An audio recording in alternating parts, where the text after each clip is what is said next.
kids? Do you like podcasts?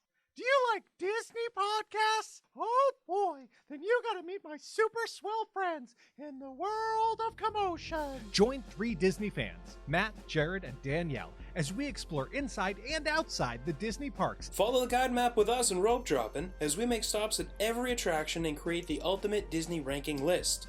The unofficial Disney list for cool kids who like good stuff, registered trademark. Currently, I've got security as number 1. I think it's probably going to move. Best experience we have so far. And dive into the latest and not so latest things with us outside the parks and outside the bubble.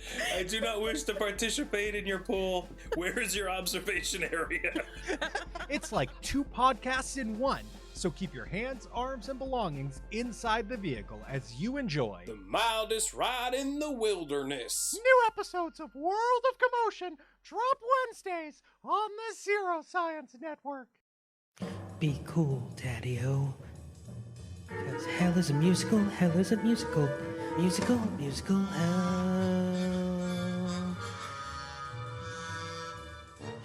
Stuck with Travolta and other people that you hate, but you have to do it anyway. Stuck in musical, musical, musical hell. With Lilz and Scott. Ladies and gents, this is the moment you've waited for. You've been searching in the dark, your sweat soaking through the floor. And buried in your bones, there's an ache that you can't ignore. Taking your breath, stealing your mind, and all that was real is... Hello, and welcome to Hell is a Musical. I gotta do that again. Hello, and Wow. I spit over my tongue. Hello, and welcome to Hell is a Musical, where the road to hell is paved with choreographed and razzmatazz intentions. I'm Scott. I'm Lilz. We rehearsed that for 5 hours, Scott. I know. And 5 hours. I'm sorry I forgot the tap dance and the musical number and all the songs written by Benj Pasek and Justin Paul. Sorry, guys. 5 hours, no lunch break, no air conditioning. We only got 1 slice of beef jerky. Can I take the unitard off? I'll keep the leg warmers on. No. Okay. Leave it on as a message for the future. So what have we watched today? Today we watched The Greatest Showman. The mediocre song and dance person. A dramatic reinterpretation of the story of the man who invented the world's most expensive poop tent. It's true. And I will introduce our guest because him and I know each other very well. It is, you may know him from the No Refunds podcast. You may know him from my podcast, Writer's Bagel Basket, Mr. Dwight Stearns. I'm here to sing a song. Hi, everyone. Thank you very much, Scott and Lilz, for having me on this version. Is this a part of like the greater Writer's Bagel Basket multiverse, or Part of the Zero Science Network. Zero Science Network? There we go. Okay, well, I've already fucked up. Yeah. So, this is the X. How long had you prepped that one? And yes, so yeah, I had done Writer's Bagel Basket with Scott for 30-something episodes before I said, I'm a bad co-host. I'm going to step away. And Scott has roped me back in once or twice, and now I'm finally over here. Once or twice, 17 times. Okay, maybe 17 times. That is You have once hosted or at twice. least almost 50 times. Wow, out of that's a lot. 178 episodes. Okay, so I'm still the number one guest co-host. But on Lilz this one, is this is my actually. first time, and I'm very excited. Oh, wow, really? I meant in amount. Great, my Whatever. my ex and my current co-host, and now Lilz is going to be like, "Wow, Scott's never laughed that way with me before." We're all going to feel inadequate at the end of this. I mean, I wasn't thinking that until you mentioned it. Oh, Now you made it weird, sweetheart, Scott. you look gorgeous. No, I'm not going to look at you, Scott Pocket. No, I only have eyes for you, Lily. Does that nickname even mean anything to you anymore? See, Scott, we never had nicknames. We never even had nicknames for each other, so I can already see that the love here is real. Of course and we were did, just Dwight a of fling. Way. Sure, Scotch tape. That's all I got. Oh, come on, Dwight Efron. Was this bit going anywhere? No, it wasn't. I was dead on arrival. As with most bits. Yeah. So this film musical was one of the last movies that I saw for a press screening before when I used to be a film critic. This was one of the last movies that I saw. Really? And I had no idea it was a children's movie because when we went to the press screening, it wasn't rated at the time. It was 4 weeks before release, and they had no rating, which normally means it's either an R-rated movie trying to get a PG-13 movie, or that's usually about it.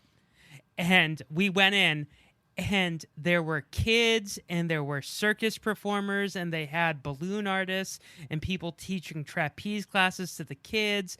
And I'm like, I turned to my wife, and I'm like, is this a kid's movie? And yeah, apparently it's a PG movie. I mean, was it explicitly marketed as a kid's movie? Because I didn't necessarily make that connection when I was watching it, but knowing that now, it makes sense of a lot of things that I did watch. Yeah, Hugh Jackman was trying to make this like a Shirley Temple type of, A Shirley Temple movie? 19... Yeah, Hugh Jackman the shouldn't old... play Shirley Temple. But don't you want to see him with the little curls and the little tutu? You know what? On the You know what? gauge ship, lollipop. You know what? I didn't at first, but you won me over. He was trying to make this like the old 1950s, 1940s musical movies of 20th Century Fox. Like The Greatest Show on Earth or whatever that one movie that won the Oscar was? Yeah, which Except that movie wasn't good. Charlton Heston as P.T. Barnum? No. I mean, we have so many attractive men playing P.T. Barnum in different movies when in real life, P.T. Barnum looked like John C. Reilly. There's your movie. He looked like John C. Reilly as P.T. Barnum. That's what... Well, John C. Reilly can sing. So, like, don't you want to see ladies and gents... I do. With that John C. Reilly voice. I mean, this kind of opens up like Walk Hard, the Dewey Cox story. I still can't believe, and I'm sure we'll get into this later, but I can't believe that they're still going to P.T. Barnum as a wellspring for, like, look at this uplifting and amazing person and what they're doing, when P.T. Barnum was a goddamn monster. Oh, like, yeah. He literally caged the elephant. Yeah, P.T. Barnum was a colossal piece of shit. Yeah.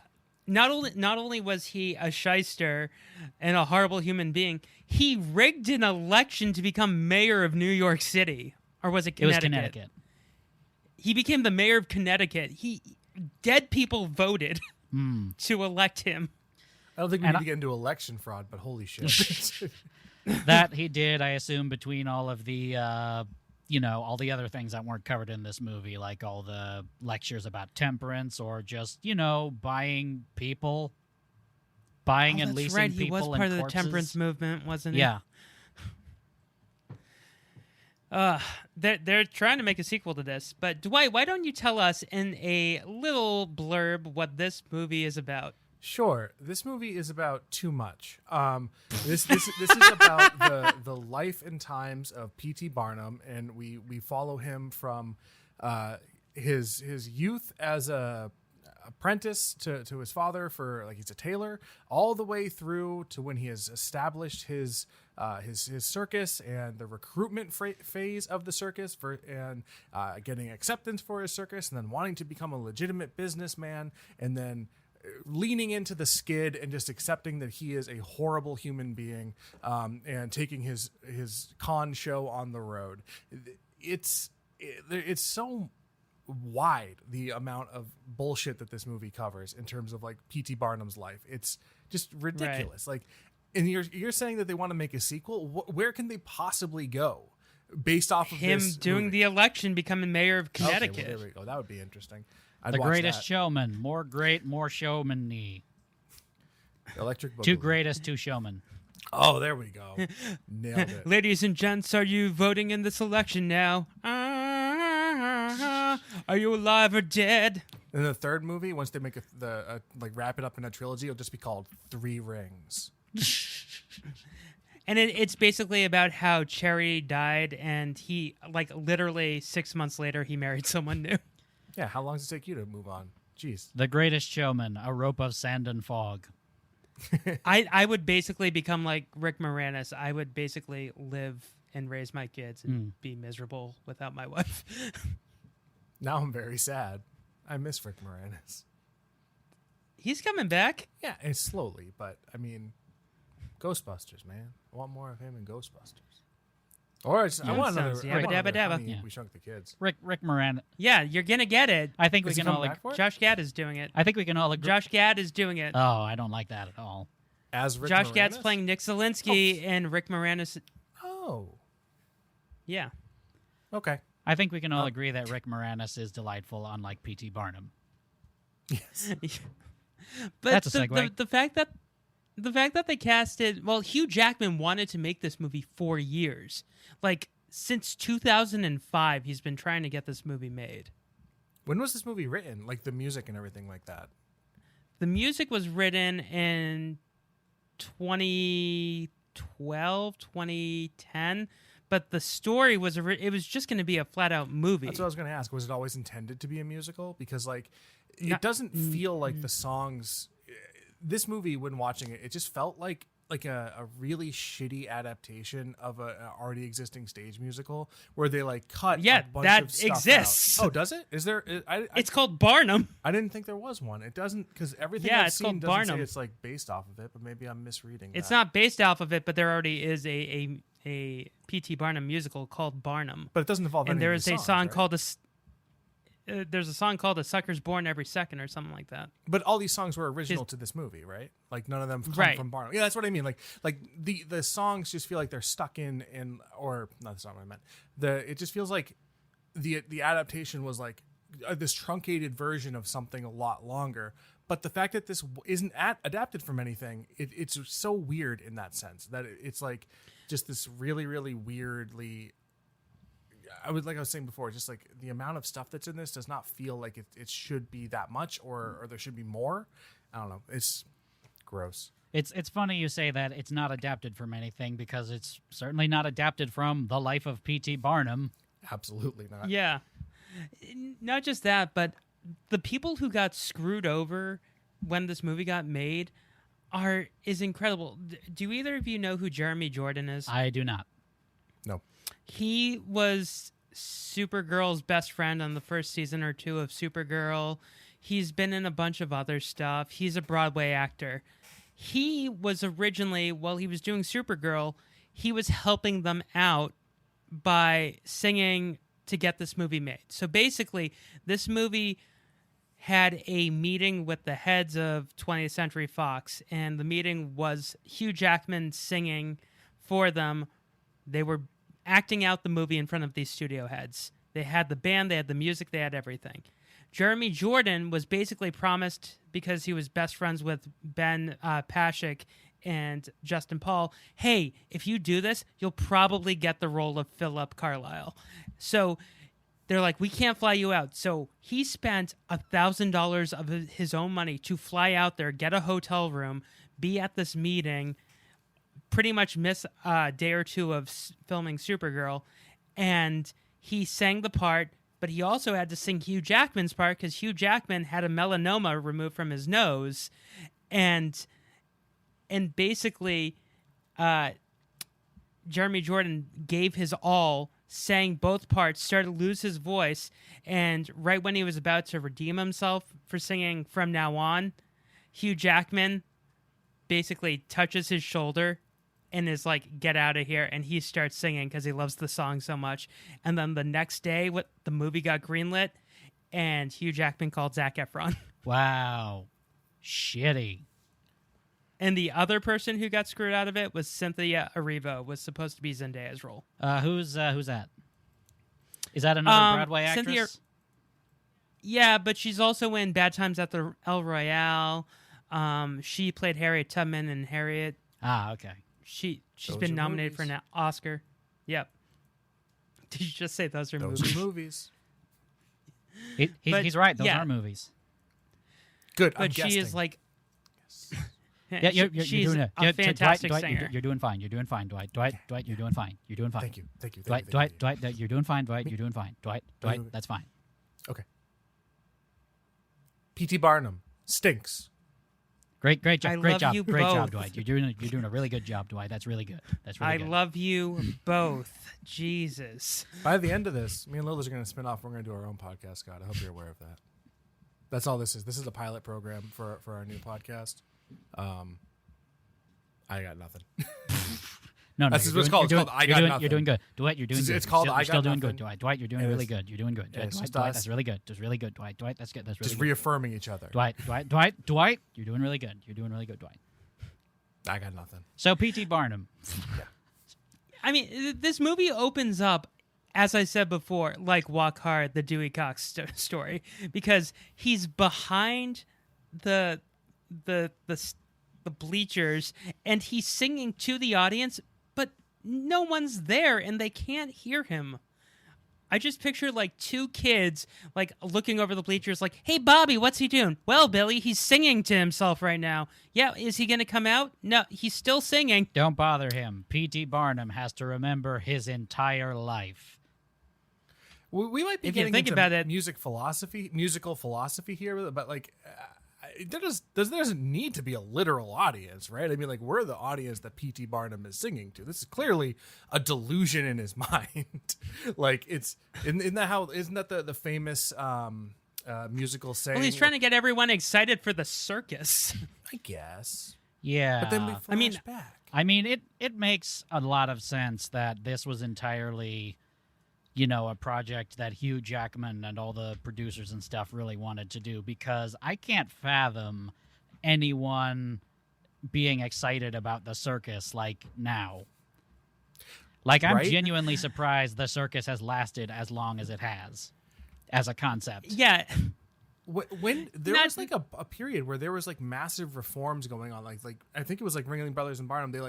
They removed all the animals from their act. It's only humans, in which you'll notice that they barely mention anything with the animals in this. It's all focused on the performers, which is like, Oh yeah, no. they're not You mean those CGI animals? Yeah, they're not going to make mention of all the various forms of animal abuse that took place. Like, P.T. Barnum literally invented a hook that you're supposed to just jab into the legs of elephants to get them to do tricks. And it could... Come on, do something. Yeah, Come on, get up. asking them nicely just wasn't doing it. Just, come on. Come on. please, gotta Tell please them not we're do this. here. It Come just doesn't on. make, 'cause All these wasn't it a- people are watching. You're embarrassing me. Come on. He just takes out a little Those mouse. people with the pitchforks are going to come back with the torches. Come on, guys. Get up. You have to buy me dinner. Get up. But he kind of, P.T. Barnum Hugh Jackman as P.T. Barnum kind of has like a stroke in the middle of the movie, in the middle of the song, because he's like, "It's everything you ever want. It's everything you ever need." And like everything's disappearing around him. Like, is this like he has dementia and he's like going crazy? I think it's a movie. But no, we go and into he's a remembering. But they do it so weird. Yeah, it's definitely a little bit.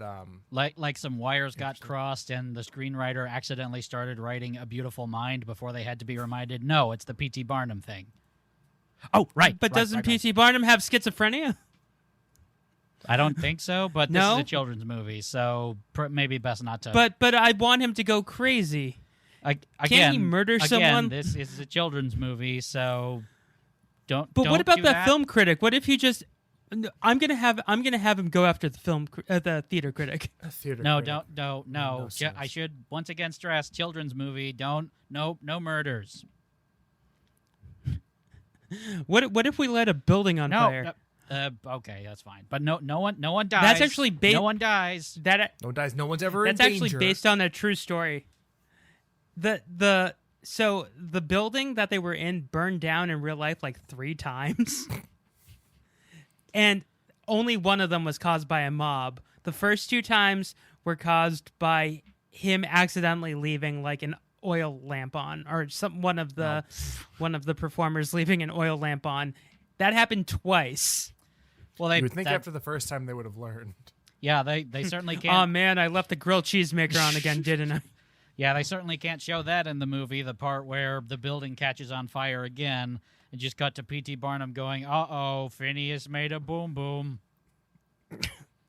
It took me to Dwight saying that his dad is a tailor to realize that's why his middle name is Taylor, Phineas Taylor Barnum. I'm like, oh, that's why it's Taylor. Yeah, that makes sense. Yeah, I have... I just picked... Oh, sorry. I was going to say, I just picture him being born, and his mother's like, we'll name him Phineas. What should we name him? Well, I'm a tailor, so... We're the Taylors. We name him Taylor. But our last name's Barnum. So? It's Taylor. Like, when you sew. We're the Taylors. Jesus. Woman. And this is my other son, Jonathan Taylor Barnum. The Thomases are down the street. I have my serious doubts, by the way, that that whole thing about P.T. Barnum coming from these just rags to riches roots. I have serious doubts about it because Wikipedia says no, his family owned a store, and then he owned the store. Barnum was born in Bethel, Connecticut, the son of innkeeper, tailor, and storekeeper Philo Barnum and his second wife Irene Taylor. His maternal grandfather Phineas Taylor was a Whig, legislator, landowner, justice of the peace, and a lottery schemer who had great influence on him. You don't say. Yeah.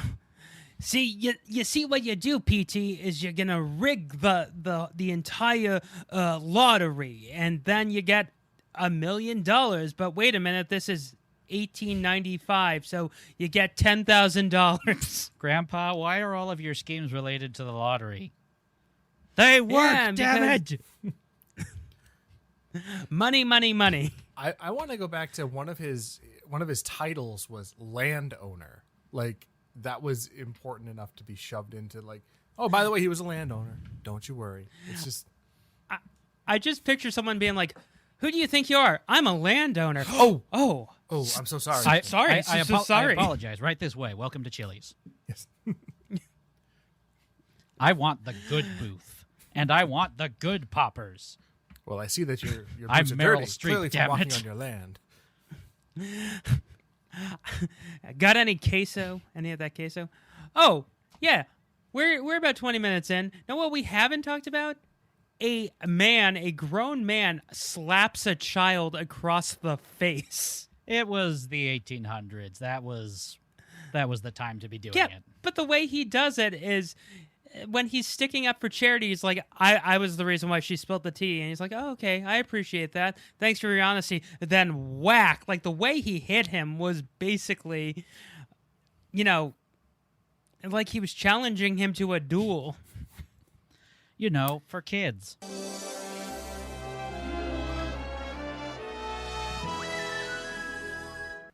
We got to set up early that this is a bad man. And the best way to show that is child abuse. That's my go-to when I'm crafting a story. So I just picture them in the writer's room like, hey, what should we do to show that the dad is kind of a dick? Charity's dad, not his dad. His dad's going to die in half a song. Anyways, what are we going to show that Charity's dad is a dick? Slap him? Isn't that kind of light? Really hard? Okay. Oh. Okay, so that's going to set up a storyline that'll have next to no payoff. Excellent. That's perfect. Good motivation. We're set. Also, did anyone else notice that the syncing doesn't line up with the songs or when they dubbed over Jim Stratton, the Tom Thumb little general? Yeah. None of the sync wasn't that great. Half the time he was on stage, or at least when he was on like Animals, he looked like he was all CG. Like that, it was just like very bad. Well, yeah, you can't expect Hugh Jackman to actually get on an elephant. They're really big. They're trying to convince us. It's at the bottom, just going, I'm not getting up there. I worked out. They're trying to convince us that that's his real that's his real speaking voice, but he sounds like Bradley Cooper.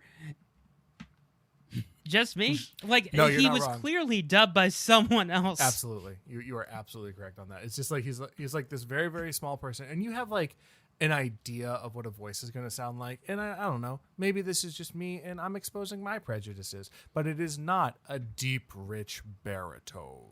Like it just does not line up. And I mean, maybe they're playing with expectations because, you know, appearances can be deceiving and maybe I'm the asshole, but I don't believe it for a second. Well, they're saying, according to all of the research I did, they're saying that they deepened his voice, but that's his real voice. But then another thing said that it's a voiceover actor. I didn't necessarily think it was a voiceover actor, but what I was more sort of hung up on was the accent that really is clearly trying to be American, but just can't. Yeah, because that actor that literally made me just sort of stop and like have to think for a while. Like, did this take place in England? Am I going crazy here? The actor who played him is from Australia. Yeah, but it was still like it's in the same sort of general region. Yeah. Well, no, not literally. It's not literally in the same general region. That's ridiculous. I also love how his first line is he's reading the newspaper and he's laughing, and then he looks at P.T. Barnum and Ziggy, he goes, "You've done it again." 1800s. He's Ziggy. like, "What are you looking at, flop doodle?" That's what he says. And all I could think of is like, that sounds like a swear from a Dr. Seuss book. Oh, you flop doodle and sphincter toot. Well, no, there's a pill for a flop doodle. You take it, and you know if it lasts longer than 4 hours, you need to call a doctor. That went to an interesting place. No? Okay. All right. Guess it's just me. No, I appreciated Flopdoodle. And not just that, like he's like, I have a great idea that feels now. like an episode title, by the way. I appreciate Flopdoodle. I appreciate Flopdoodle. But like he bases his entire, business to the bank after that entire encounter with this one person. And from there, the entire montage of them trying to get people who have oddities and peculiar abilities is like so ridiculous that it's synchronized. Yeah, it kind of is.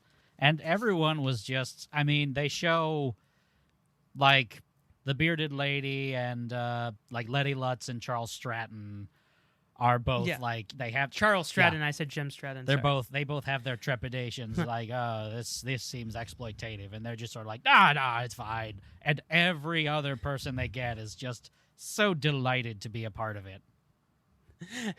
Yeah. Has anyone ever seen the movie Freaked by Alex Winter? I have not. I know what it is. I haven't seen it, but it's very prosthetic heavy, if I'm not mistaken. Yeah, but it's all about a freak show, and there is a dog-faced boy in it, and it's played by Keanu Reeves. Ortiz, the dog-faced boy, and all I could think of when I saw JoJo, because that's the name of the real-life person, was JoJo, the dog-faced boy, or JoJo, the dog boy. All I could think of is like, God, I hope that's Keanu Reeves under all of that hair. That would have been the Hang ultimate, on, gotta look that up. Hidden casting. I think it wasn't Keanu Reeves. Oh. I really wish that they had gone into more character development for any of the sideshow people. Like none of them had any sort of like depth beyond like that initial like Tom Thumb being like, was that his name? That was just like. That's his stage name. I don't remember his real name, but he was just like, "You're gonna laugh at me." Charles like, Stratton. Charles Stratton. Thank you. And it's like that. Yeah, that's what they're gonna do, and that was. Yeah, we did, but that's it. But there's no like arc beyond that. Out like of them like accepting themselves outside of the one song. This is me. But other than that, like that's it. Yeah, it's so. Yeah, especially with Zendaya. Right. Like. Yeah, like they're like, Zac Efron's in love with Zendaya. Also, Lilz, did you notice that this is our second Zac Efron musical back to back? Oh yeah, that didn't even occur to me until right now. Oopsie poopsie. But well, yeah, like she has she has no development whatsoever. It's just, hey, look, it's Zendaya, and she gets a really great song. Like, they sold this trailer, this movie, on the Rewrite the Stars scene and the This Is Me scene. Yeah. It's like, hey, here's Zendaya. She's got pink hair. Okay, bye. She looks okay, like bye. cotton candy. Okay, bye. Well, the other thing, too, is... know what they didn't include in the trailer? How about when Charles Stratton is on the horse with the guns firing it off when you first see them for Come Alive? I just wanted them to be like, hey, whose idea was it to give him those guns? That's great. Oh, you didn't give him those? Oh my God, they're real! He brought them from home. The whole tone shifts after this. It's just I'm trying to find him. That would be such an incredibly different movie. There's a horror movie in here. There really is. There's like the bones of a good, like psychological thriller. The Greatest Showman. Just this man going insane. In a world. Well, I mean, I wouldn't want to see, there's that whole sort of, I feel like that whole sort of territory of like, it's the freak show and the circus freaks are coming to get you and they're depraved and murderous. I feel like that territory has been trodden on plenty of time. It should be like point. a Jordan Peele thing where it's it kind of is in this, where it's the protesters and the people who don't understand. They're the monsters. Yeah, I could see that. Or maybe Jordan Peele's The Greatest Showman. Starts Friday. Rated or R. maybe the villain is P.T. Barnum because that's what he fucking is. The other thing that didn't make sense either is that why did they call Zac Efron's character? They created the character of Philip Carlyle, who wasn't a real person. Why didn't they just make him James Bailey, his real life partner and apprentice? Yeah, and like the Ringling Brothers are not brought up at any point. They don't exist. That's the sequel. They don't exist in this universe. Oh, that's the sequel. So this is the probably this is the Marvel Universe-esque. Well, this and then the extended universe team building thing that they're doing. There's definitely a scene that's basically a Marvel movie once the protesters are barged into the circus and the performers use their superpowers to battle them. That is essentially a superhero sequence. So I think the next sequel will be the Ringling Brothers versus Barnum, and they're going to fight. And then in the third movie, they're going to team up against an even greater because evil. that's when Nabisco comes to give them their own animal crackers. There we go. Right? And the animal crackers come to life, and it's it's a big thing. They get their own song. Also, full stop. They get their own song. This is me. These cookies go down great. Crunch, crunch. I'm a cookie. With a glass of milk, it feels so great. I'm a cookie. Just rhymes great with I'm great. Really dry. No matter how much milk you drink, it'll still be dry. That's all I got. Crunch, crunch.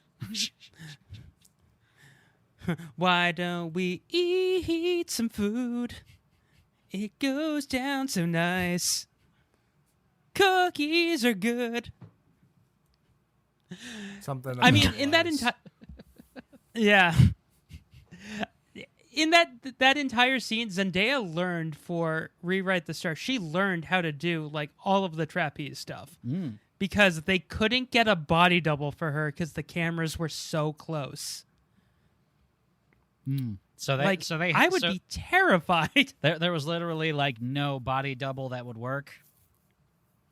Maybe for some of the faraway scenes, but like when she's rolling down the rope, can you see her like, face? She's going so fast. It's just like a blur. You see her face. I paused it a few times just to see. Because, like, you can tell when they do, like, a really bad CGI. Like most of this movie. And you can tell. But, yeah, that was her. And she even talked about it. She talked about getting set up in her home, one of those round, ring thingies. Like, she went all out for this. And I'm like, this is your movie that you go all out for? This is your Marlon Brando Godfather method acting?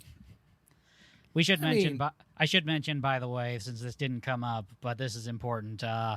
In real life, P.T. Barnum did not even start doing circuses until he was like 60. Yeah. Oh, really? I did not know that. Yeah, I also love the fact that he starts off as a little kid, and then the older version of him is only supposed to be in his 20s, but it's like 50-year-old Hugh Jackman. The timeline in general for this movie makes no goddamn sense. Like, from the moment he has his kids, they don't age a day. But That's true, seems they like don't. a decade has passed just based off of they go to England at one point. Like, he builds an entire circus out of nothing. Just the amount of travel that they do in general. Like, but his kids are just like, it's less than a year of their lives based off of how old they go. Yeah, because back then you had to take a ship to get to England, and that took like almost half a year. At least. Like 3 months at best. Like, it was just crazy and silly movie. Imagine everyone getting sick on the boat from seasickness. It's like, oh no, someone has to comb the puke out of the dog boy. Well, we've got to throw another corpse overboard. P.T. Barnum goes, no, I can use this. Gives me a great idea. I'm going to create life again. Does anyone watch Glow? No, Yeah. I've never seen Glow. I'm so sad Glow got Yeah, canceled. Sheila the She-Wolf was Queen Victoria. Yeah. By the time I watched Glow, I didn't remember that. And then when I rewatched it for this, I was like, oh, well, actually, my wife told me, she was like, oh, did you know that Sheila the She-Wolf's going to be the queen? I was like, no, really? And it was, which is weird. She's going to be Freddie Mercury? She's queen? I wish. I'd watch that movie. I can only speak from personal experience, but the whole scene where they get to go meet Queen Victoria and everyone's all excited about it, I cannot relate to that anymore. Just because, like, oh, who gives a shit about the royals at this point? They're an antiquated establishment that are just there to basically just take up space in England and be celebrities that don't do anything. Who gives a shit?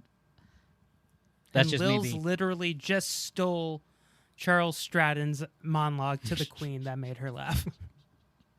What if he said that instead of saying, "You're not reaching the top shelf either, toots"? Or did he say sweetheart? He said both. I do Why not not? remember. Tootsie, sweetheart. Everyone just laughed, ha ha ha ha, and he says under his breath, ha ha ha ha, you imperialist fucks.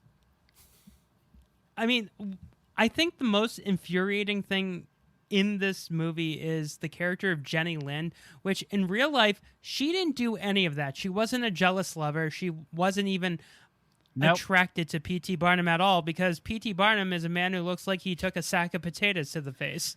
If anything, Jenny Lind was more of a protagonist in reality than P.T. Barnum was. She started a school. She used the money that she made to start a school for Swedish children. Yeah, pretty much.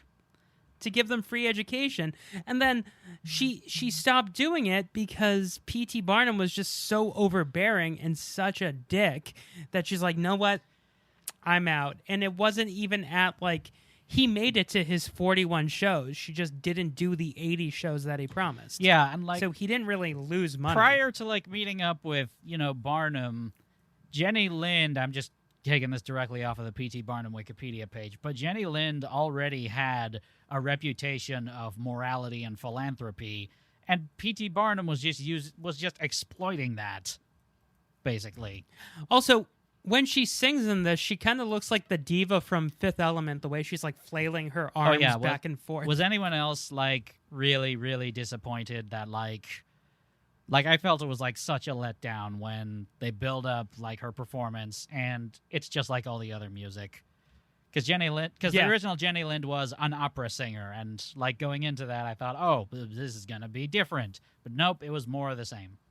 And How about the fact that Rebecca Ferguson can't sing? And I'll get into my issues with the music once we actually get into the soundtrack. Yeah, Rebecca Ferguson didn't sing though. It was yeah, that they got someone else. They got one of the winners of The Voice, and she was also part of Scott Bradley's Postmodern Jukebox. Lauren Allred, Allred. like I just said, or Allred. Yeah.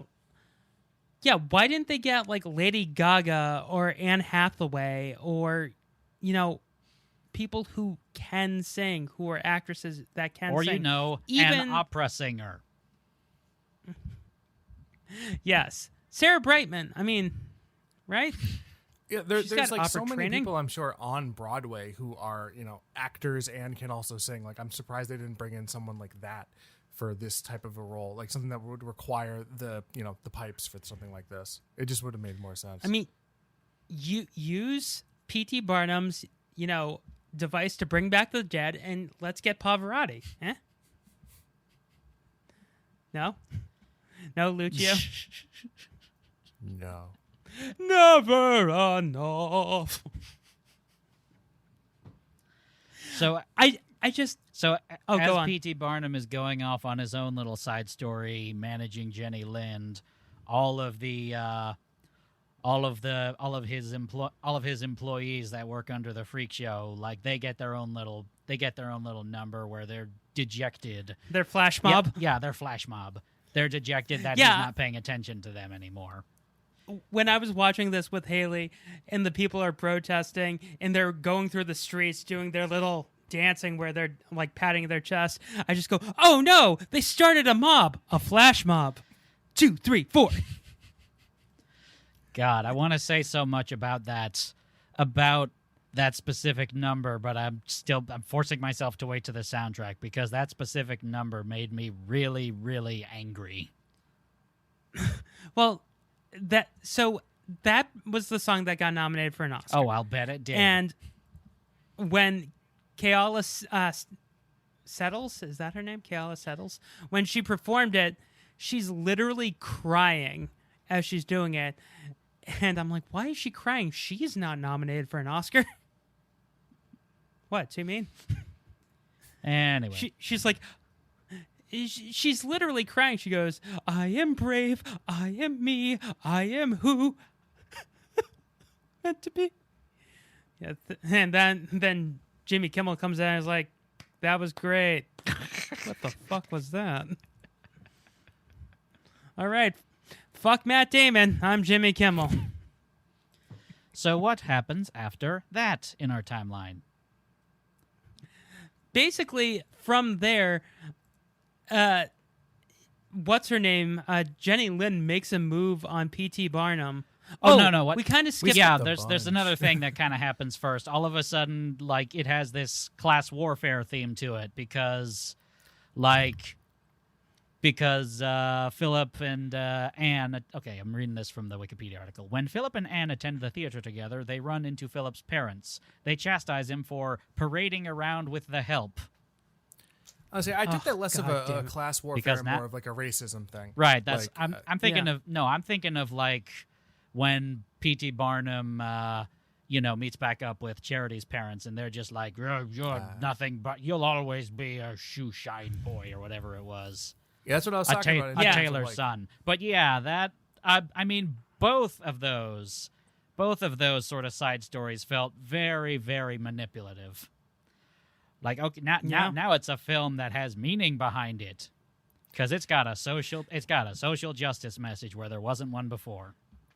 Well, that's because Hugh Jackman was producer of this movie, and he's like, guys, we need to have a message. Oi, oi, oi, Vegemite, Vegemite, oi, oi, oi. That There's like is 14 an messages in this excellent movie. Hugh Jackman impression, by the way.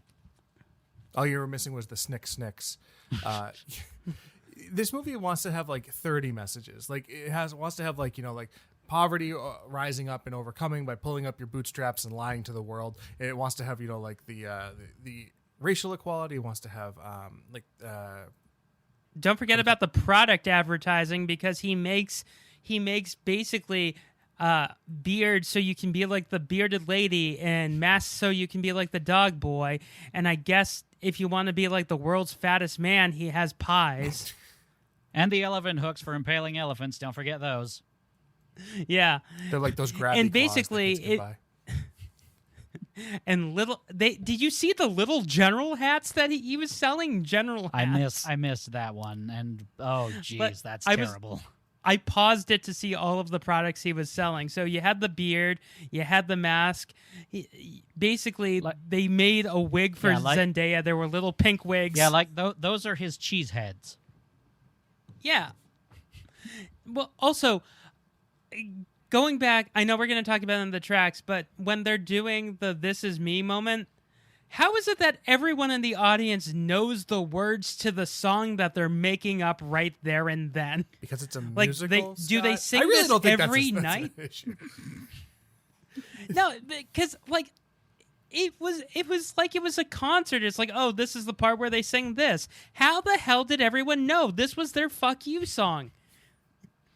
Did they rehearse Have this? you Come seen on, Rocko's guys. Modern Life? They had rehearsals every Tuesday and Thursday in order to prepare for this. I'm glad you mentioned Rocko's Modern Life because Jenny Lynn looked exactly like one of the B-52s. Well, I mean, the audience Didn't audience was none the wiser. Otherwise, they would have just stopped mid-song and just been like, wait a minute, they're singing about us. They think we're stupid. Hey, we're not assholes. We just paid. But yeah, I thought when Jenny Lynn is wearing the lime green dress and she's got like the swooped up hair, I'm like, she looks like one of the B-52s. Barnum! 1800s Marge Simpson Douchebag. with red hair instead of blue hair. Bing, doom, doom, Papani. doom, doom, doom, doom, doom. That's my Marge. Freak show. I love how he calls it his Barnum Oddities Museum. If I was any of these people, I'd be like, oddities? We just got a... What the fuck, man? It's not our fault. Yeah, not one of the people working under him thought like, this seems like a really shitty thing to call it. Also, the real Charles Stratton not only was a distant relative of P.T. Barnum, he wasn't 22 years old. No, he was like 4.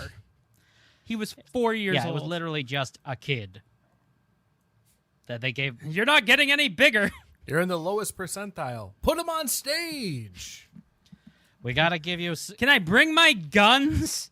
We gotta give you cigars and alcohol so that you stay that size. Yeah. That's why his voice also, was so deep at 4. Pass me another one. Flop doodle. You flop. That's my favorite B-52 song, the Flop Doodles. Daddy, I want to watch Doc McStuffins. Did you smoke your cigarettes? Yes. Laramie Cigarettes presents The Greatest Showman. Laramie Cigarettes, your test results aren't good. Laramie Cigarettes presents Hugh Jackman in The Greatest Showman. Laramie Cigarettes, it's the cat's pajamas. That's the phrase, right? Sneeze. Laramie Cigarettes, are you 4 years old? Do you want to be in the circus? Smoke up? Laramie Cigarettes, now okay in Chicago. Oh my god. Just we also go past the fact that Zac Efron's character is so miserable being rich that he's an alcoholic. They lightly touch on about it, but yeah, they touch on Hugh it. Jackman's like, They touch on it once. yeah, for basically when he's like, hey, can I buy you a drink?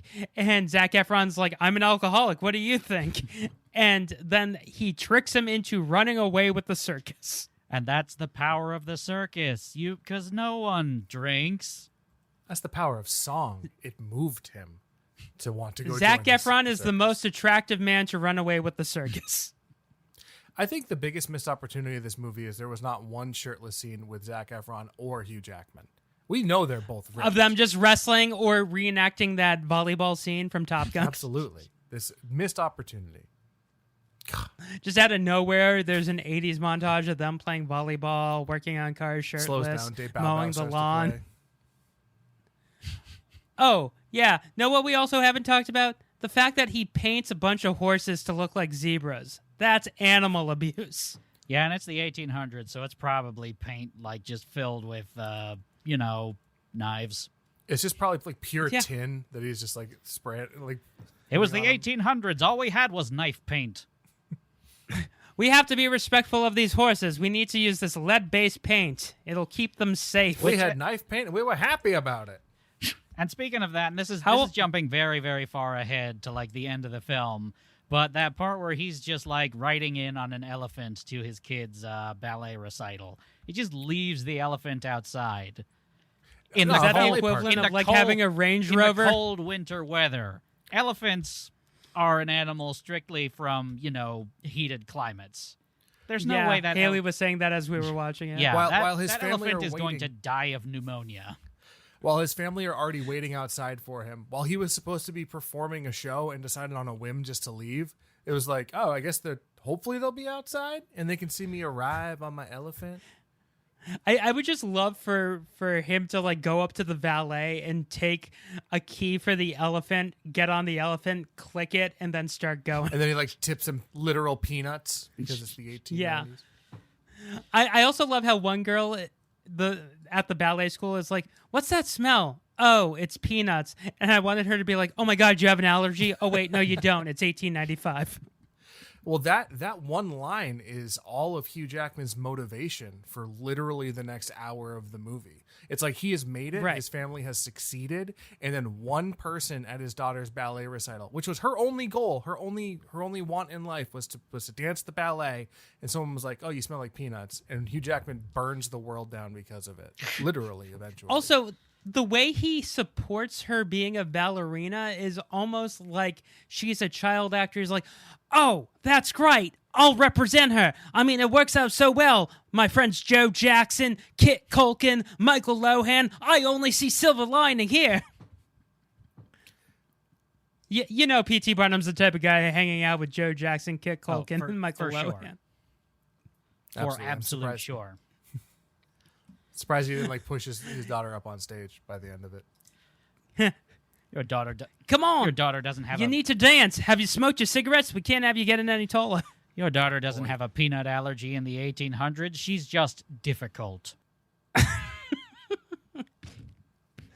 But the fact that like Zac Efron is the smartest person in this movie is insane. I mean, I'm sure Zac Efron's a great guy. Come on the podcast. What has Zac Efron ever done that's bad? No. The fact that He's like a dick. I hate him. no, I'm sure he is a lovely, beautiful man. That's not what Scott's saying. Scott's saying he can't believe that Zac Efron was portrayed as smart. No, that's not what I'm saying at That's all. literally what That's you said exactly 30 what I'm seconds saying. ago. No, I'm saying that like he's the one who has the most logic, and it's Hugh Jackman who's living these like ideas of fantasy. Like it didn't occur to P.T. Barnum to get insurance to ensure that, because they had insurance back then. They also had performers insurance because there were a ton of vaudeville theaters that burned down and that they did insure. So the fact that that Philip actually saved his money and invested it in stuff so that they could open up another circus, yeah, he shouldn't be a 50-50 partner. He should own that, and P.T. Barnum should be working for him. There's a deleted scene somewhere. I just know it. Where like after all these little scams to like, defraud the banks in order to get loans and stuff, someone like brings up, "Sure, maybe we should get insurance for all that." And Barnum goes, "No, that's a scam." Yeah. That would have been character Yeah. development. I would have loved that. Like someone, he's so aware of what other scams could be. Well, I mean, like maybe it's character development, or maybe they just took that out because that's the moment when you just sort of realize, oh, he's stupid. Yeah, he's a stupid shyster. There's a sucker born every minute, and I'm two of them. Yeah, when the museum burns down and he goes running in there, I love how like the image of him carrying Zac Efron out. It's like, look at me. It's a beautiful man holding another beautiful man, and there's a fire behind us. A beautiful fictional man. Yeah, who runs back in because like he believes that he thought that Zendaya was still in the was in there, and then she just walks up. She just comes in. Like, not looking like she got out. Why did he run in there? Oh, my God, I have to save her cotton candy wig. Who's going to save those wigs? All those wigs, they're going to be ablaze. And then Zendaya just walks over with, like, an iced coffee, like, "Hey, guys. Oh, geez, that's on fire. You guys, hey, it's me, you guys should deal with that. Should do something about that. Hey, it's me, Zendaya. What's crappening?" So where'd Phil go? What? Yeah, he's in there? Oh, man. That's too bad. He ran in there. Just love... Why the hell did he do that?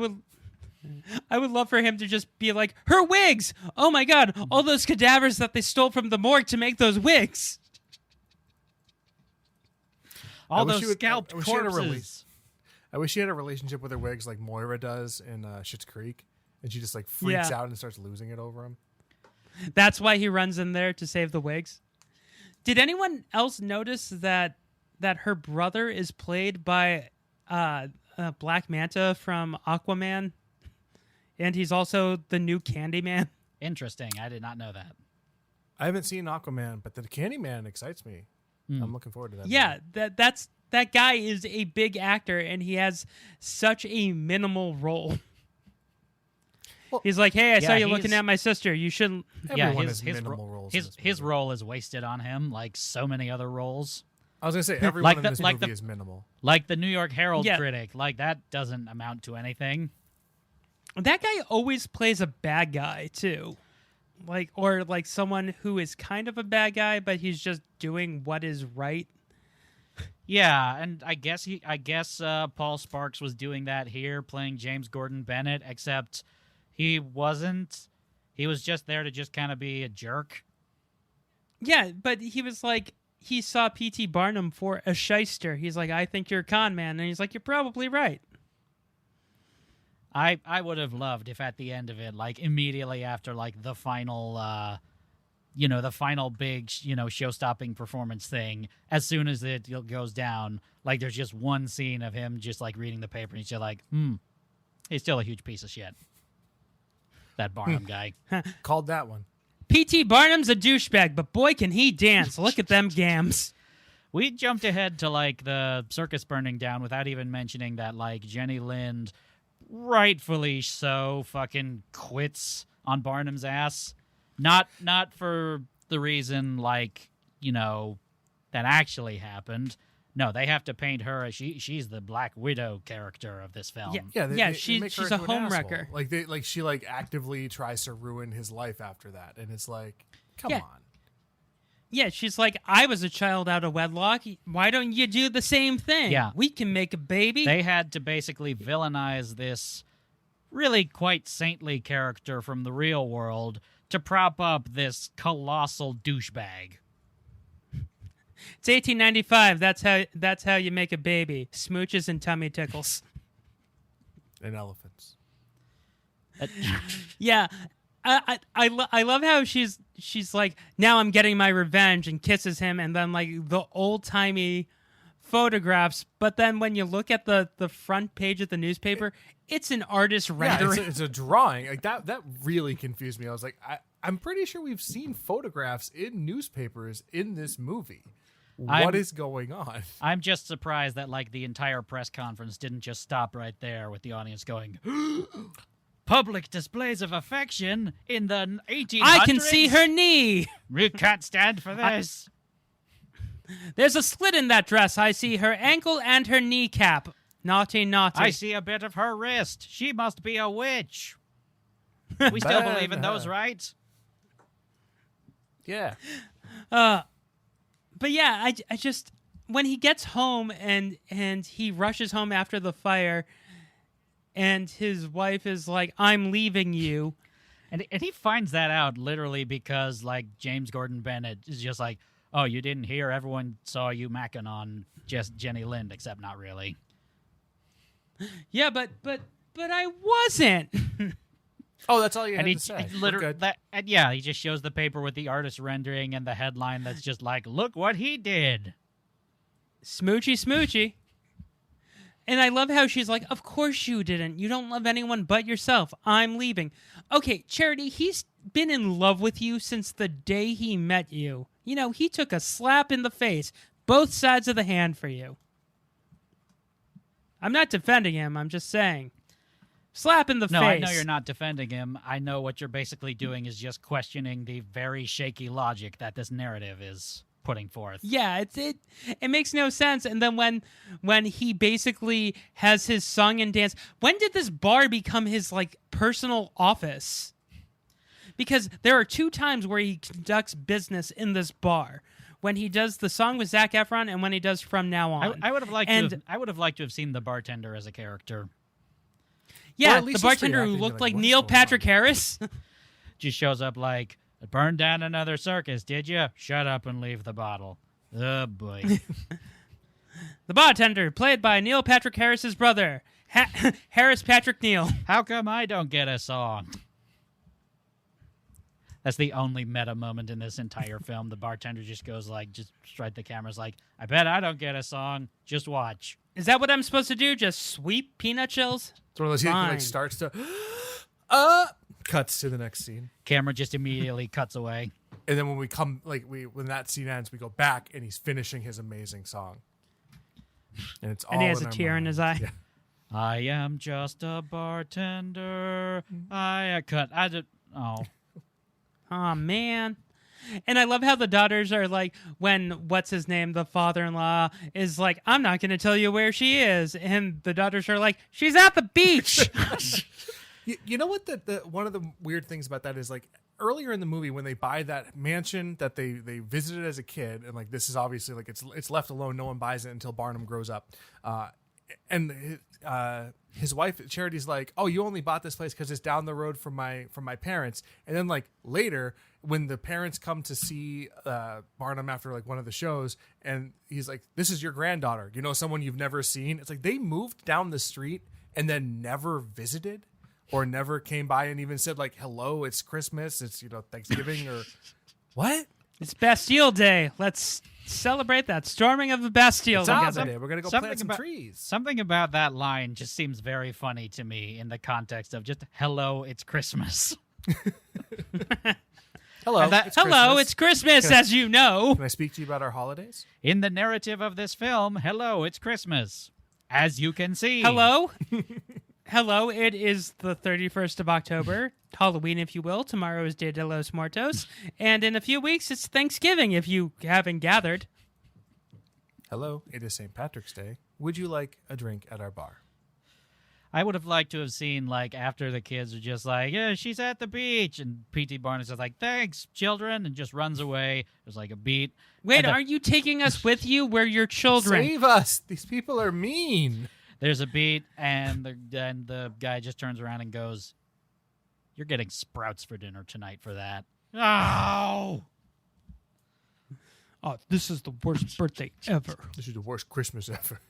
It's Christmas. Hello, it's the worst Christmas. As you know. As you can plainly see. I love how her logic is, I'm not upset at you that you waste away our money. It's the fact that you didn't tell me about it. I would have let it happen. Like, Charity Barnum is the most understanding, naive person, if you will. Well, all she wants, like her whole character motivation is finished like in the first 30 minutes. She's like, all I want is to love you and just have a family. And then Barnum's like, I'm a dick. All I want is to exist as a vessel for character development for this real-world piece of shit. Yeah, she's not going to pass the Bechdel test. Oh, hell no. No. No. I No. don't think any two But- ladies talk to each other in this movie. No, they don't. And then the movie You know they basically... don't. I didn't realize that until you pointed that out. I guess technically the daughters talk to the mother, but they're talking about Barnum, so... Yeah. Then the movie basically ends with Zac Efron getting screwed out of his money so that he can only be a 50-50 partner. But then he takes over the circus like he's always wanted to, obviously. Which Hugh Jackman I wanna literally passes the hat down to Zac Efron. This is a passing of a torch saying, I'm an older Yeah. performer, you're the younger performer. Now you will take on my roles. And Zac Efron has done no musical sense. This Also, is a young both person, of these men- This is a young person's game. I've been aged out at the age of 27 in the fictional universe of this film. Also, both of these men dress like Willy Wonka at different points in this movie. It was the 1800s, Scott. Yeah, Everyone dressed like No, Willy Wonka. they're wearing purple top hats. I don't think normal people wore purple top hats. What, are you kidding me? Everyone, it was the 1800s. Everyone dressed like they were in the stupid Black Parade. And I'm going to assume that everyone had a chocolate factory, too. Yeah, you just can't tell because all the pictures were in black and white because color wasn't invented until like the 40s. So you don't have to worry I've about seen Pleasantville. I know how it works. You need Tobey Maguire to come and turn everything around with Reese Witherspoon. That's how it works. Yeah, you need Tobey Maguire to come and have sex with everybody. No, it was Reese Witherspoon. Yeah, light those trees on fire. That was a bathtub. No, but the tree outside lights on fire. Yeah, I know. Because it's an orgasm, Scott. Yeah, I know. Just did it on Bagel Basket. It's a good movie. But yeah. This is so do we want to get into the tracks? Yeah, let's do that. All tracks are written by Benji. Is it Pasek or Pasek? Benj. Oh, God. I just know that. Benj Pasek. Oh, boy. And as we go through Justin this, Paul. I have a surprise for you because they redid this album, reimagined with celebrities. So while you go with who sang it in the normal version, I'll be telling you who did the celebrity version. Wow. And just to give the plot away for me, I already hate all the music in this musical. And the fact that there's And the fact that there's a reimagining of it makes me furious. I think the songs are so fucking catchy. I'm not saying they're good. I'm just saying they're so fucking catchy. I disagree. I mean, they seem like they're made to be catchy in theory, but they're so blandly and generically produced. Like right on down to because so many of them follow that very, very predictable, I forget what it's called, but it's that one chord structure that you see in just billions of pop songs. Like you see it in a bunch of Lady Gaga songs. It was the chord progression for Kids by MGMT. That's also because Ryan Lewis, who produced this music too. Oh boy. These are pop songs. Let me what they are. The songs in here don't feel like they're songs written for a musical. They all feel like Imagine Dragons songs. Oh, those poor dragons. Let's imagine them. Anyway. So what's track number one? I thought it was a list. Track number one is The Greatest Show. This is the greatest show.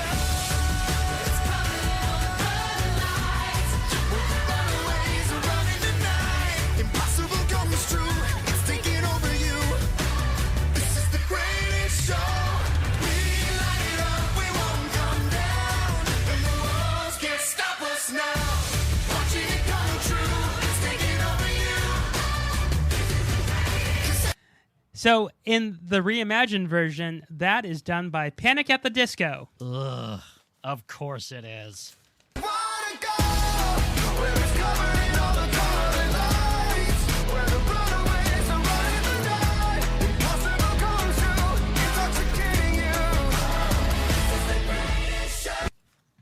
I mean, this song, if you think about it, this entire soundtrack should just be one song long because The Greatest Show starts at the beginning and it doesn't really stop and it finishes at the end. Not starting over, not doing a reprise. It's still going. So this is the longest song in the musical. Yeah, it kind of is. This one's sung by Hugh Jackman, Keala Settle, Zac Efron, Zendaya, and the Greatest Showman Ensemble. The Greatest Showman Players, brought to you by Laramie Cigarettes. Laramie Cigarettes, we're everywhere. Sorry. Laramie Cigarettes, she's got cotton candy hair. So this song is what I gets you going, the whole it's so fucking catchy. I'm sorry, Lilz. It gets stuck in my brain for days. I think this song does everything it sets out to do. I think it introduces you to Barnum. I think it introduces you to the concept of the circus, and it's setting up your expectations of this is the greatest show. And so it's putting you inside the mind of Barnum, where to him this is the greatest thing, and that's I don't know. And he's gonna talk to himself. Exactly. I mean. I view this through the lens of, I haven't seen many musicals, and I will admit that I'm relatively uncultured and uneducated when it comes to music theory or when it comes to anything along the lines of what makes a good song. All I know is that when I hear this song, it kind of does what I expect it to do, which is, like I said, just sets up the world. Because in most musicals, like Skid Row from Little Shop, it's like a world building thing, and it kind of introduces us to at least one of the characters, and we do get a little bit of Zac Efron. And is he in the opening sequence, or is this just the end? No, it's just Hugh Jackman. So yeah, it's just setting up that, and then it bleeds into the youth portion. Yeah, I don't know. This song works for me. It really, really does. I mean, the one thing that doesn't make sense is the fact that they open up the movie with the classic 20th Century Fox fanfare, but then they do the 20th Century Fox logo again with this over it. I understand you want this to feel like a Shirley Temple movie. Don't do that. Just have the... They do the 20th Century Fox fanfare, and then they do the Laramie Cigarettes Presents 20th Century Fox fanfare.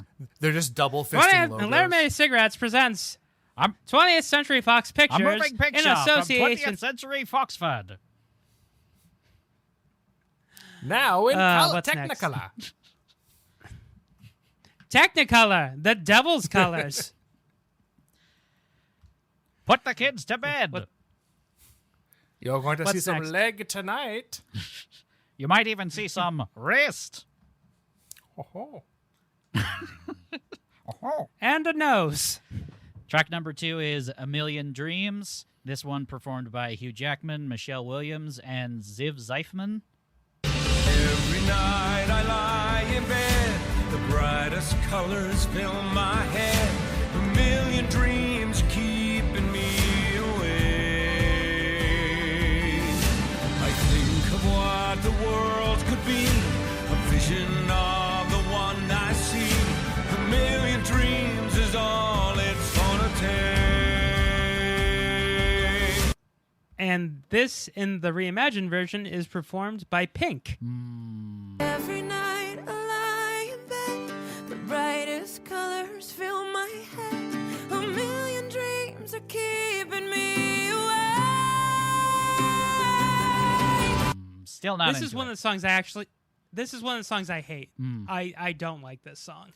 I mean, I don't like it too, but mostly because I can't separate, the fictional universe of this film and actual P.T. Barnum, who I'm sure was not this brilliant, whimsical Willy Wonka kind of person who would do shit like ride an elephant to their kids' ballet recital.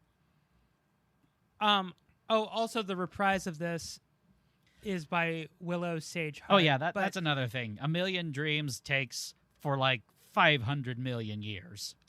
It's a 7-minute song when it only needs to be 4. Yeah, the soundtrack version here says 4 minutes and 29 seconds. It does not. Yeah, but it feels so much longer in the film.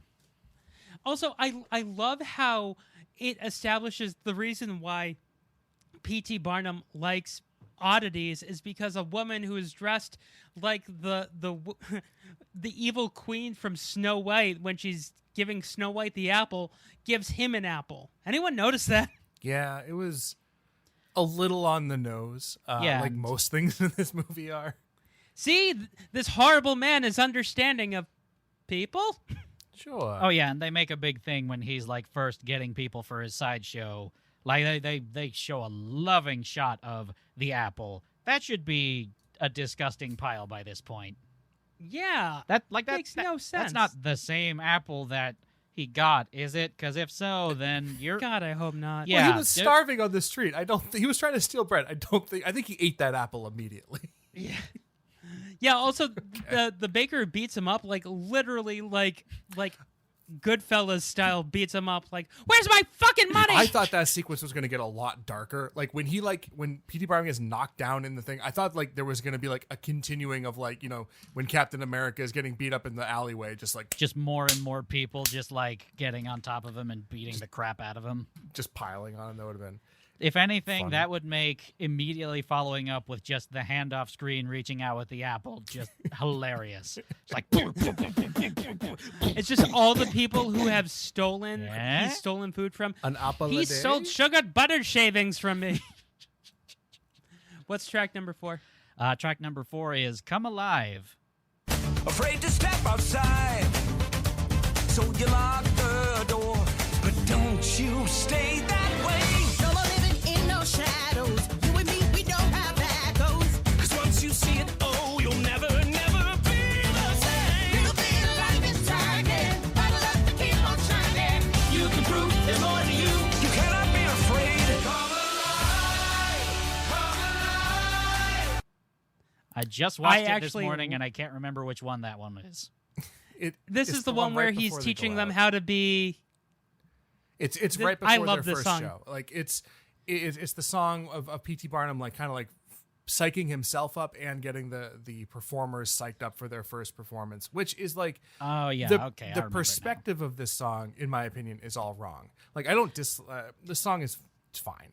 It's not one of my favorites, but the perspective of it should be from the performer's view. It's so like disingenuous and rude to like make this like all about Barnum when like he's not doing shit. It's these people who are going out and they're going to be performing and making him all of his money. So it's like weird that he's the one who's like, yeah, we're going to do this. That's the one that's just basically this long montage of all these outcasts from society all just going like, yeah, I'll totally be something that people could just point at and go, ooh.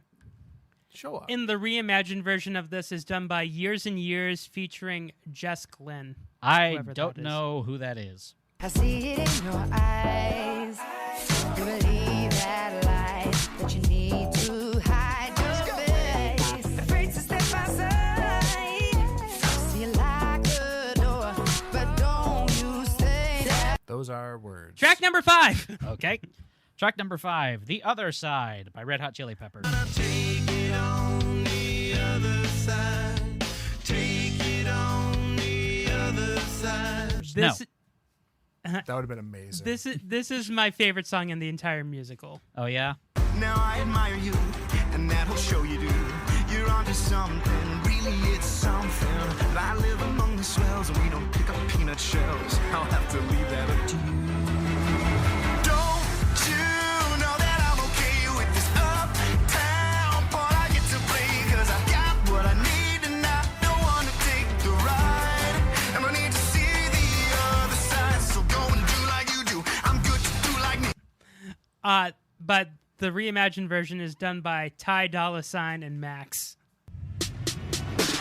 Don't you wanna get away to a whole new part you're gonna play? 'Cause I got what you need, so come with me and take the ride. It'll take you to the other side, so we can do like I do. So if you do like me, forget the cage, 'cause we know how to make the key. Oh, damn, suddenly we're free to fly. We're going to the other side. Okay, that's an interesting arrangement choice. Yeah, but I just like this one. This is the one where I was waiting for the bartender to be like, get the fuck off my bar. Stop tap dancing. Make a deal and get the hell out. They get this fancy number scoffing up my bar, and I don't even get to sing. God damn it. Now, I thought this one was just so catchy because it shows you what a shyster. This one shows the real P.T. Barnum, how he's trying to like lowball him and trick him out of stuff. As far as I'm concerned, I think I said this a little bit earlier. This is, in real life, this is just Hugh Jackman talking to Zac Efron and trying to convince him to do the movie, or just trying to convince him to like take over his mantle as the singer dancer guy. This is, this one's pretty good. I enjoyed this one. And the bartender who actually wants to sing. The bartender who actually wants to sing is the actor that got screwed over. Just a single tear. No, it's not. It's not Jeremy Jordan. But it'd be funny if it was. It would be hysterical and mean at the same time. But it you're right, Dwight. It feels like him being like, you want to be Wolverine, but you can't till you do the shitty movie. That'd be awesome. Welcome to the other side. Track number 6 is Never Enough, sung by Lauren Allred. That's the one that introduces the world to Jenny Lin's music, except it's really just a pop ballad. All the stars we steal from the night sky will never be enough. Never be enough. Towers of gold are still too little. These hands could hold the world, but it'll never be enough. Never be enough. We've heard those up to this point. In the reimagined version is Kelly Clarkson. That sounds boring. All the shine of 1,000 spotlights, all the stars we steal from the night sky will never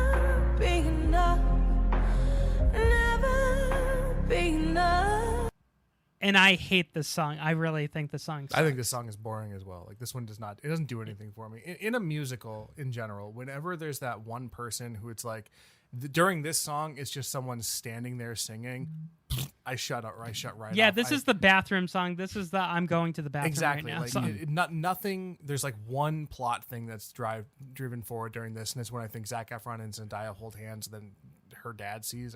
Don't hold hands. Yeah. Like that's the only part where it's like something plot wise is getting advanced here. Everything else is just her standing there singing, and I hate that. I think it's just like a cardinal sin in a movie like this, where it's like everything should be like moving a plot forward. Like that's what songs are in musicals to me, is they are these like otherworldly things where they're like, what's the saying, when you can't speak anymore you sing, and this is just her singing, and it's like snore.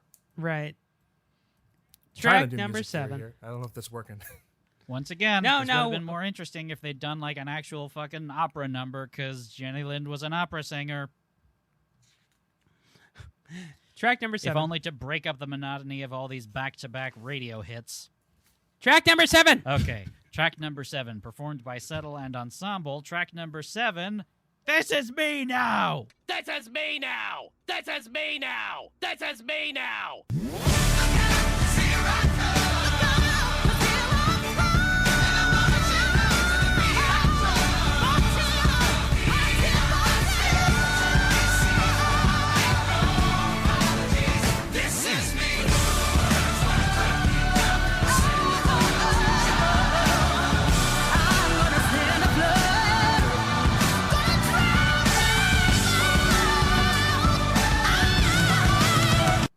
No, it's just called This Is Me. And the reimagined version, there's 2 different versions of this. There's the remix, which features Settle, Kesha, and Missy Elliott.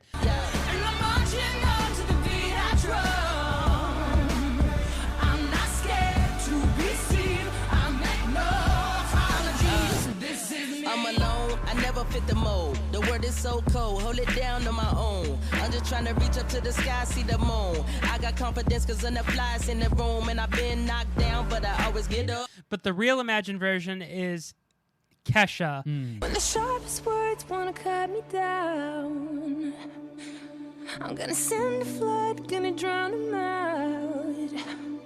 This is brave, this is bruised, this is who I'm meant to be. This is me.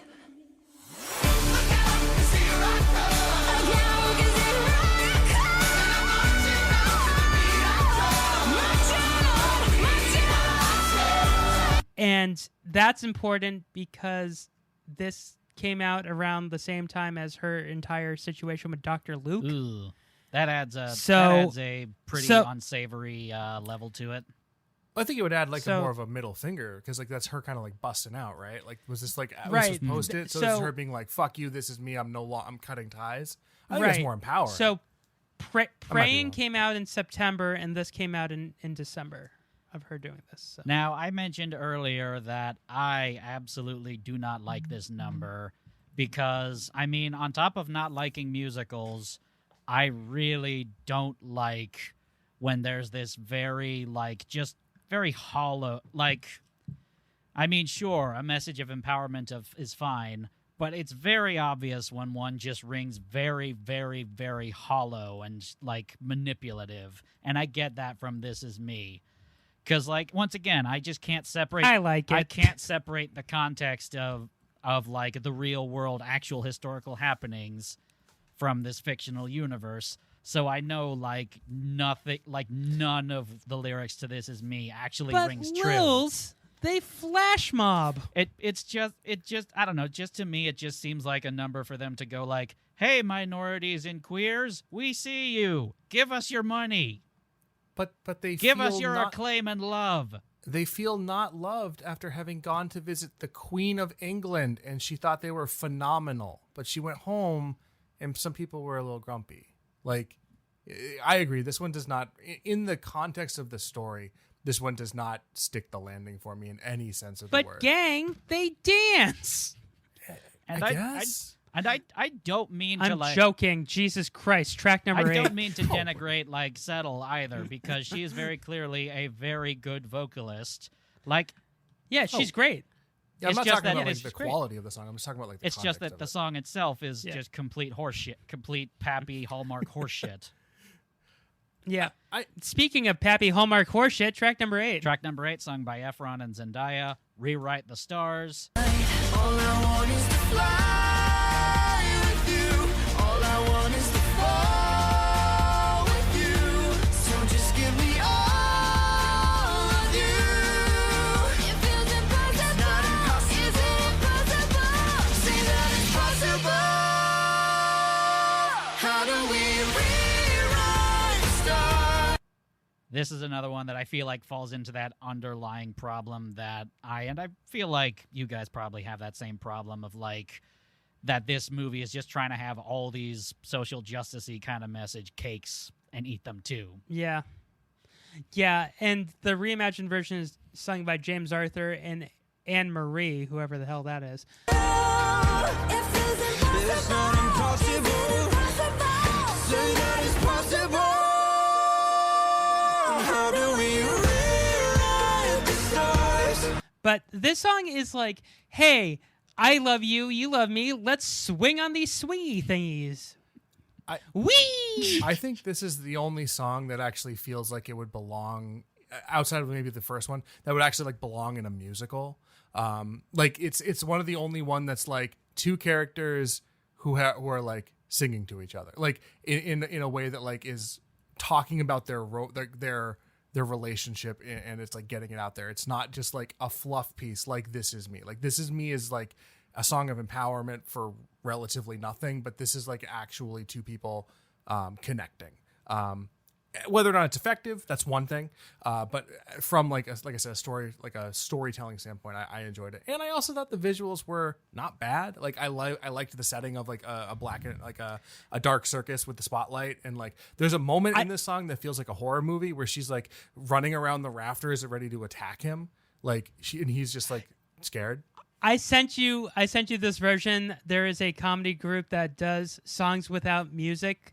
And they take music videos, but they did it for this, and they took the music out, and they basically did what it would be like in a real-life musical if someone just starts singing.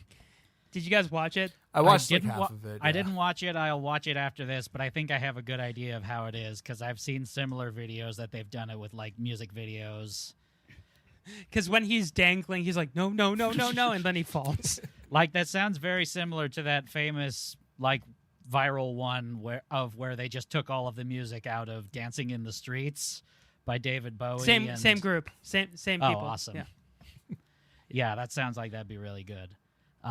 Track number 9. Number 9, sung by Michelle Williams, Tightrope. Choose.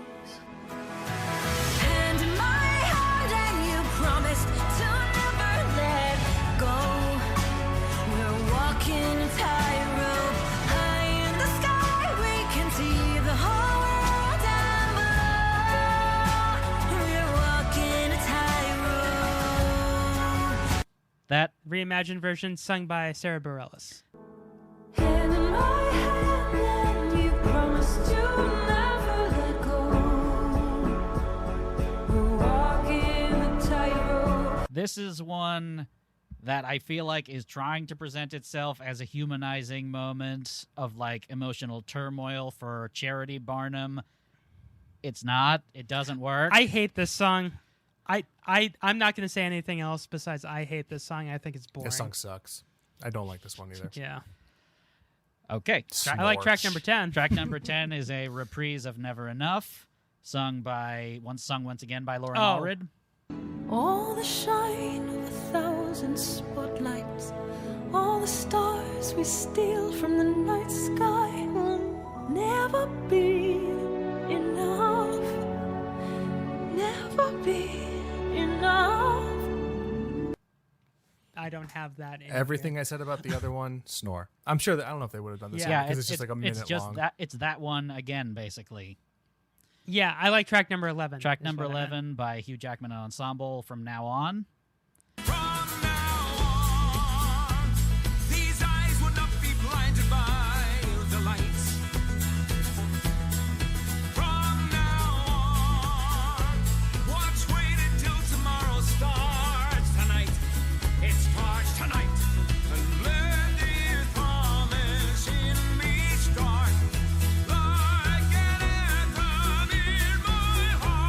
I like this that one a song lot. felt completely indistinguishable to me from The Greatest Show. Like that might as well have as well have been a reprise of The Greatest Show, and I already sort of gave my thoughts on that. But you're not gonna like who did the reimagined version of this. I already don't like any of the reimagined versions. The Zac Brown Band. Wow, that's stupid. From now on, what's waited till tomorrow starts tonight. And let this promise in me start like an anthem in my... That's really stupid. I mean, I like most of these songs because they're catchy. Like, it's not that I like them. It's just, yeah, I'm thinking about it. That I'll listen to it in a playlist if it pops up on the Spotify. I think it's like the Zac Brown Band. No, not the Zac Brown Band version. I think it's similar to what Lilz was saying earlier, where these are like a 4-chord song. Most of them, like they're designed to stick in your head. They're designed for like mass appeal. Not saying I don't like it, because it gets into my mind and it kind of like it rattles around in there. I do like this one. It does feel like it's the screenwriters were like, oh shit, we've written ourselves into a corner. We have 5 minutes left in this movie. What do we do? We'll wrap it all up in a single song. Like it just shoves everything, like it solves everything. Whereas like normally the moment in the movie when like everything is at its lowest point is right before the third act, not 5 minutes left in the movie. So and that's what I was talking about when I said it feels like they've like shoved this into, like this was an adaptation that they truncated. This part, it just feels so rushed to me. I enjoy the song. I don't like it in the context of the movie. So we got through most of the track. We got through all of the tracks, but for the reimagined version, they have bonus tracks of The Greatest Show done by Pentatonics. This is the greatest show. We light it up, we won't come down, and the sun can't stop us now. Fuck that. I already mentioned This Is Me, and then Come Alive is done by Craig David. And the world becomes a fantasy, and you're more than you could ever be, 'cause you're dreaming with your eyes wide open. So we've come to the end of I this. haven't heard in a while. Oh yeah, before we do come to the end, like the one just sort of like little final thought thing I have on this whole thing is like, I don't know if I'm like being unfair rating it in a way that's probably not, that's more, you know, akin to rating like a pop music record or something than like actual musical numbers, like something for a musical. But the whole thing just doesn't feel like musical numbers to me. They all feel like just pop music, and the way they're produced, the way they're arranged, with the whole sort of like with very specifically following a very, very stringent verse, chorus, verse, bridge. They're trying to do Moulin sort of Rouge. thing. Yeah, and Moulin Rouge wasn't very good either. And like, I'm not even like, get to do that. I'm not even anti-pop music either, but I can tell, like I've listened to enough pop music that I'm able to tell when something is just assembly line pop music, and that's all I get from like all the tracks on this record.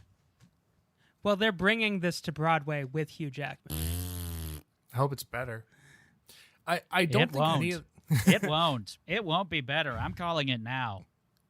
I don't think any of the songs like fit into like I like personally I like the majority of the songs like as they stand on their own, and when I'm watching the movie I'm fine with them. It's everything around the songs that just feels rushed and like haphazard and very unfocused. I agree, except I also hate the song.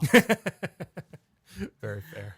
So we have a rating system on this podcast. If it's a good movie musical, it's hell of a musical. It's not. If it's a bad movie musical, it's hell is a musical. If it's meh, it's Purgatory Pete's Razzmatazz Factory. So, Dwight, what do you think? Having just learned what your rating system is, I am now talking into the microphone to try and stall time for my mind to process it. I'm going to, I think, go with meh. Razzmatazz. Purgatory Pete's Razzmatazz Factory. That's the one. That's what I said. And I think the rationale is literally what I just said.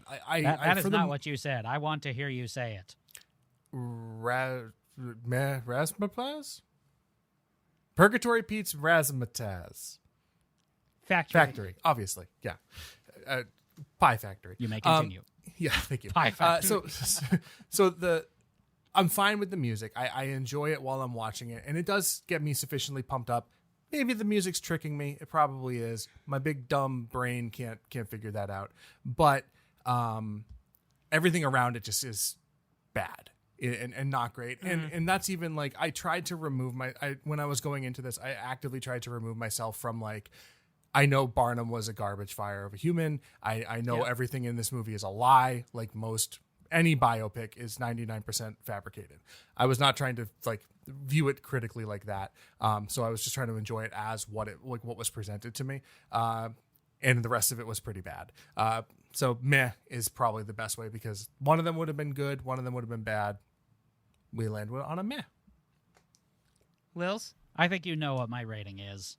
This is Hell as a Musical for sure, and I genuinely think this might be one of the worst things that we've watched.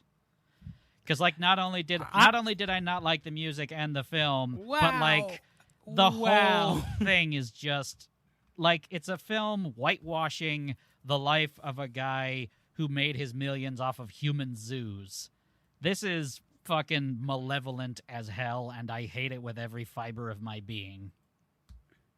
This is a high purgatory and it's presenting itself as this big, like... Sorry, I interrupted, but it's presenting itself... Yeah, I'm doing my rating. God damn it. It's my turn. You shut your cake hole. It's bad. It's bad, and it's presenting itself as like this sort of, this very kind of uplifting, let your freak flag fly-y kind of thing, and it's just not. I'll stop. Well, for me, this is bordering from a hell of a musical to a Purgatory Pete's Razzmatazz Factory, because I know it's a dumpster fire. I know it's shit. It's awful. But some of these songs are so goddamn catchy. But I'm giving it a high Purgatory Pete's Razzmatazz Factory. Pie Factory. I have a question. Pie Factory. I have a question for Lilz that you said earlier. You said that you don't like musicals. Is that... Or was I mistaken? Generally, I don't. Like, there are very few musicals that I would say that I like without any sort of caveat.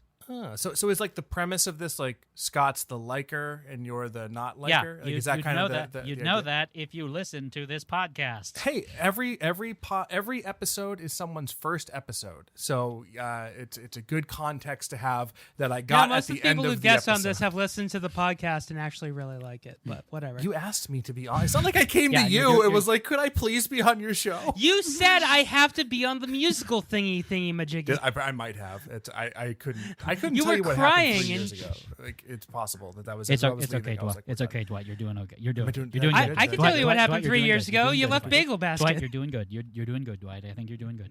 Dwight, you're doing good. You're doing good, Dwight. Yes, I'm happy. Dwight. What musicals do you like? Dwight. You're doing okay. You're doing good, Dwight. But also, Dwight, you were in Oklahoma. Oh, fuck Oklahoma. Oklahoma's the worst goddamn musical in the world. I hate Oklahoma. I was in Oklahoma. Dwight's coming back for Oklahoma. Out of fucking spite. I hated that musical so much. It was because I did musicals in high school. We'll do the Hugh Jackman version too. Is there? Ugh, gross. Yeah. I was in musicals in high school, but it was just because I did plays. I like to do plays, and musicals were just a part of the yearly rotation. So like I would always be background person. And in Oklahoma, the person who played Will ended up dropping out, and they like begged me to take over for him. So I thought it was Curly. No, fuck, Curly's the main guy, right? Hell no, I was not Curly. I was Will. I got to Kansas City, and I hated every second of it. I hated every second of Oklahoma. Chicks and ducks and geese, but scurry. But yeah. So, do you want to promote anything? No, I don't really have much to promote. Okay. I'm not really doing anything right now. So no, thank you very much for asking. Lils? Just go check out all the other podcasts on the Zero Science Network and our respective other podcasts. My podcast, Jukebox Zeros, that I do with previous guest Pat Barry, and Scott's podcast, Writer's Bagel Basket, which he does. That I used to do with Dwight Stearns. I'll promote Writer's Bagel Basket. I hear it's a very good podcast once the trash guest host left. No, he was great. But it got better. Sure. You said you're on episode 175? Sorry. Wasn't the last one I was on 100? No, I did one over there. No, you were on for What We Do in the Shadows. Not important. Yeah, you're right. That's good. That was a good episode. The episode we watched, no, I'm not the at episode we 169. recorded. I'm sorry. I'm at 169. Oh, hey. But yes. So remember, if you have a song in your heart and a dream of starting a circus, go for it. Reach that gold star. Human zoos.